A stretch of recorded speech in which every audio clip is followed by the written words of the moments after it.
Jifunze kitu kidogo kupitia huyu dereva wa hili gari. Unaona anavyohangaika? Unaona anavyohangaika kwenye hilo tope? Unaona anavyohangaika? Nashuka, napanda, unaona? Hivyo ndivyo maisha yalivyo. Sisi ndio dereva wa maisha yetu sisi wenyewe. Sisi ndio tunayeendesha maisha yetu.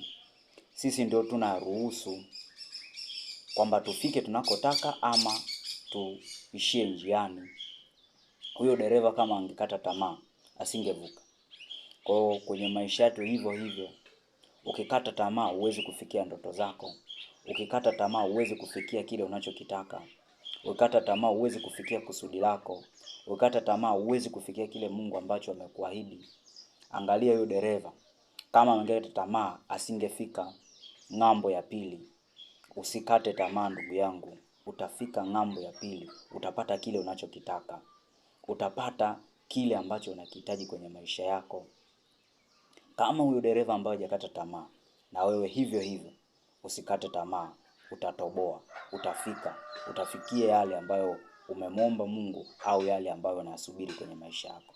Usikate tamaa, ni msingi wa kuweza kufikisha kwenye ndoto yako na kwenye hatima yako.